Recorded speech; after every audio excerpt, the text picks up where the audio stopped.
Hi, it's Sarah Taylor. Welcome to my studio. It's nice to see you. I'm really glad that you're here. And I'm excited to show you another beautiful little painting. It's a bloom swipe with texture, so the textured bloom swipe. And I'm going to be using a lot of products from Fluid Art Company and some Amsterdam paints and some Charbon paints and some TLP pigments. And it's just a really fun way to use the paint. Fluid acrylics are something that I just love, and I'm glad you're here on this journey with me. I just want to also share the Edgewater Studio in Deer Lake, Washington.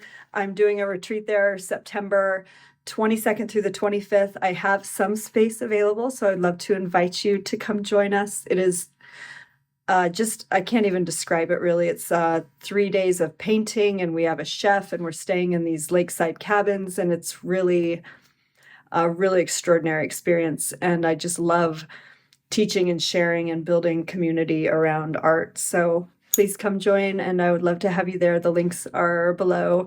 If you have any questions, reach out, let me know.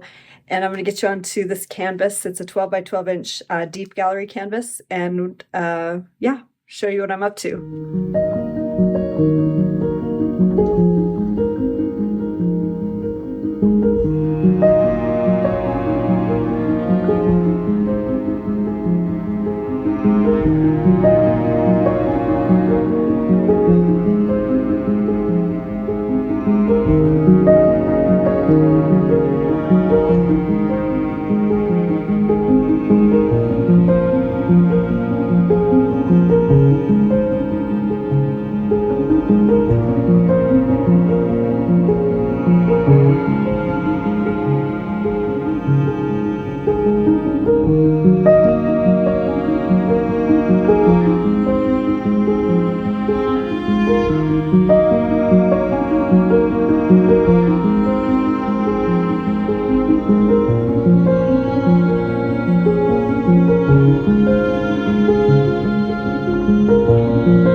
Okay, so just a little spoiler alert. This was not working out very well, and I'm going to scrape this canvas and go again with all the same colors. I think the cell activator was just not working very well. I'm not sure. I had a little bit too much water in my Pebeo paint for the cell activator. I like to go a little thinner with my Pebeo. So anyways, I just want to let you know, this is how it goes with fluid art sometimes. It's a lot of trial and error. And we all have fails and we all have triumphs with fluid art. So I'm going to scrape this here in a minute, and then I'll go again, and I'm going to use a different cell activator, and I think it turned out much better. Okay, stay tuned.